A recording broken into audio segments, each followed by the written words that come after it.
প্রাক্তন মহারাজা, প্রাক্তন ত্রিপুরার মহারাজা কিরিট বিক্রম কিশোর দেব বর্মন 1974 সনে মেলাগড় স্থিত নীরমহল এবং তৎসংলগ্ন লেক, যেটা 6 একরের উপরে জমি, ওটাকে রাজ্য সরকারের বরাবরে উনি সত্ত্ব দখল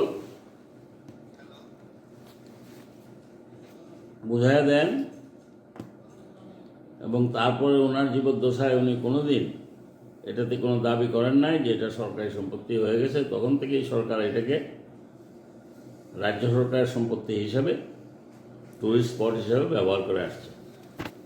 2008 সালে, প্রায় 32 বছর পর, মহারানী বিভূকুমারী দেবী পরবর্তী সময়ে তার ছেলে প্রদ্যুৎ, সেও ওটাতে হয়েছে, বাদী হয়েছে, মামলা করে সিভিল জাজ কোর্টে যে এই সম্পত্তি তাদের শুধু অনুমতি দখল দেওয়া হয়েছে রাজ্য সরকারকে, কোনো মালিকানা দেওয়া হয় নাই।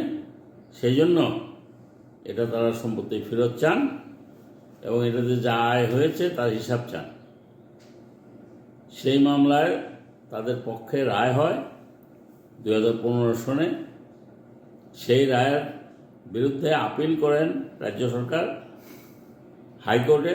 মাননীয় হাইকোর্ট আজকে ওই মামলায়, আপিল মামলায় রায় দিয়ে নিম্ন আদালতের যে রায় সেটাকে বাতিল করে দিয়েছেন এবং বলেছেন যে এটা রাজ্য সরকারকে যে খালি দখল দিয়েছে মহারাজ, দ্যাট ইজ অনুমতি দখল দিয়েছে, এটা ঠিক নয়।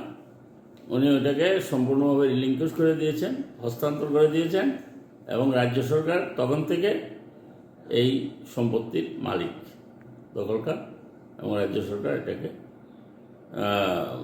জনস্বার্থে ব্যবহার করতে পারে। কার বেঞ্চে উঠেছিল স্যার মামলা? হ্যাঁ, কার বেঞ্চে উঠেছিল? অনারেবল চিফ জাস্টিস এবং জাস্টিস অরিন্দম লোধ। থ্যাংকস।